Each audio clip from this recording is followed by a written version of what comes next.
I built a full-time business with just 1,500 followers because I tracked these three KPIs. And if you are new here, hi, I'm Amaz. I built a social media career by tracking revenue driving KPIs and I help my clients do the same. I'm not that viral reel girl, nor do I emphasize my clients to track their vanity metrics. All I track is revenue building KPIs, which we are going to talk about in this video. So stick around. And if you are someone like me who wants the real growth with a very small audience, then this is going to be for you. Know those early days, early Instagram, early TikTok, early YouTube, those were gold. The organic reach was amazing. You could post anything and expect to blow up overnight. But sadly, those floodgates are closed. Today, creators with 10,000 followers are also broke. But someone with just 1,000 followers is making lakhs every month because growth is no longer about reach. It's about relevance and revenue psychology. If your strategy includes waiting around, just posting randomly and hoping someday it gets views out of nowhere, then that's absolutely bullshit. You need intentional KPIs into your strategy, and let's start with number one. If your content doesn't start conversations, it doesn't matter to anyone. Conversation is the single biggest revenue indicator, not likes, not shares, not views, but conversations. Because conversations turn into clients. Here's the formula you need to keep in mind when calculating how to track the conversation. Conversation trigger KPI equals to number of DMs received divided by number of posts. For example, if you are getting 8 DMs out of 4 posts, your conversion trigger KPI is of 2. So the higher it is, the better you are doing in terms of posting the real content, not just random content. There's a deep psychology behind it. When a piece of content makes someone DM you, something clicked.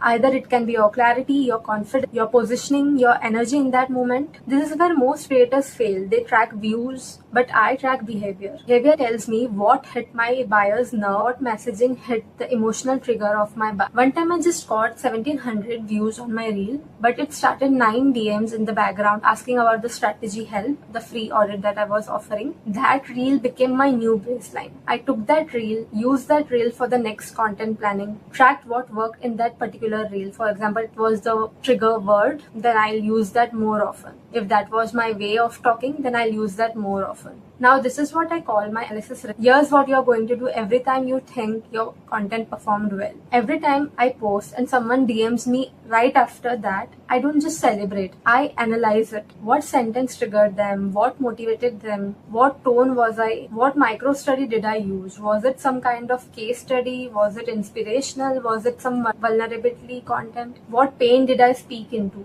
All of that's the exact type of psychology you need when you don't have massive audience. Now here's an action step for you. For the next 30 days, post at least 15 pieces of content. Track how many conversations each post started. Did it start at all or did it not? The ones that don't start conversations, they completely should be discarded. No matter if you have 100 followers or if you have 10,000 followers. But it should definitely start some kind of conversations. Now, most of the ways you can do this is by offering them something for free. It can be either a lead magnet like a checklist, a guide or something, or maybe it can be a free audit call or just some audit of their profile, something for free in exchange of their comment or their DM or story reply. So that's how you start building the flow, and that's when you see what messaging was working well, which brought you the most amount of engagements like messages or DMs or comments. There's KPI number 2, which I track. Lead magnet quality KPI. Which lead magnet brings the people who buy? Here's what I learned early on. Not all the freebies are equal. Some freebies will bring 200 free loaders, but another will actually convert them into 20. Now, if you ask me the difference, it's about the topic, the framing, the problem. You can track all the yeses. Yes from story, yes from post, yes rate per click, yes rate per unique visitor, yes rate per niche topic. Every yes that you get, you have to track it no matter what. For me, it wasn't like how many people downloaded my freebie. It was which freebie just started the conversation that leads towards the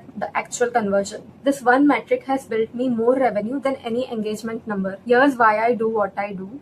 When a lead works, it tells you 3 prominent things. Either your topic is aligned with their immediate pain, or your framing is emotionally charged, and your solution promises exact clarity. Now, once you have this metric analyzed, this will tell you exactly what to sell next. I once launched a small checklist, nothing big, just a very small one-pager checklist. It started 8 DMs. That's when I knew I need to double down on such type of pain point and such type of lead magnet, which is short to the point, which exactly shows them what their end point is. Now, here's an action step for you. Don't track how many downloads. Track all the yeses, track all the replies, track curiosity with the way they ask you for the fee. It's either their emotions or how impulsive they are. You need to track all the psychology behaviors behind their one word request. That's where the true buying psychology is hidden. So go ahead, build 3 lead magnets which you can test and start creating posts around that lead magnet so that you know you can promote it in the day of the post and that people can start looking out for the same. So when they reply for that, the most amount of replies for the particular lead magnet is your go-to, and then how many actually got converted from those lead magnets is the second thing you're going to track. Now, there's KPI number 3, buyer clarity KPI. Do you understand your buyer so clearly that you can predict their behavior? This is the KPI nobody speaks about because it is not readily available on Instagram Insights, but you can track it. Here's how to measure it. You simply track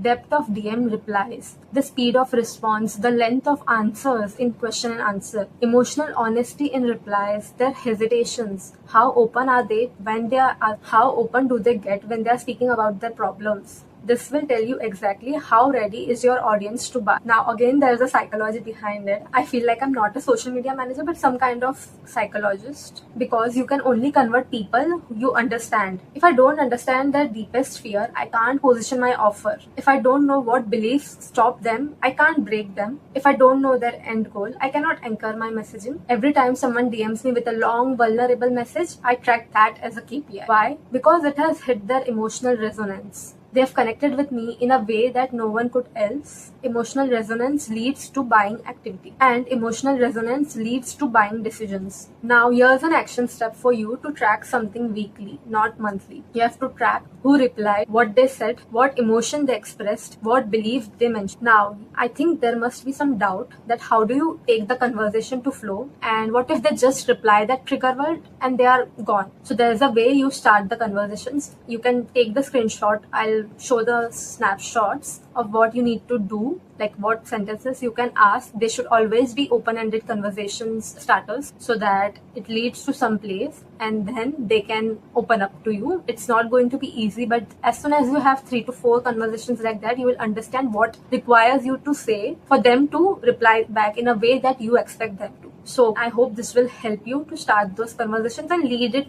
majorly, not just give away freebies here and there, but try taking them into a conversation flow. And it should relate to them. It shouldn't feel forced either to you, either to them. It should be natural. It should be like a friend talking to another friend. That's how they open up and tell you their situation. I'll bet you that after 3 weeks, you'll have accurate buyer profile compared to any AI tool that you can ever get. So that's what I track before thinking my next move or my next content, either for me or for my clients. It's never random, whether it's for organic strategy or inorganic. I make sure that foundations are set before any efforts are put out, otherwise all waste. And if this felt like aha moment or something that you could relate to, like damn, I didn't know social media works like that, then you must hear me out. I'm building a space for creators and business owners where they can grow with real intentional KPIs and not vanity map. We'll have monthly Q&A calls, resources, bundles, templates, and real conversations about what actually is working right now. There would be some early stage AI workflows as I test it for myself and for my clients, and some launch strategies as well. It's in the build, but yeah, as soon as we move, and it's just a one-time investment of $15, not because cheap, but because I want a community where small business owners can grow without any pressure. Link is down below the description. I would love to have you inside. And if you like the video, please hit the subscribe button, share it with your friends, and I'll see you in the next one.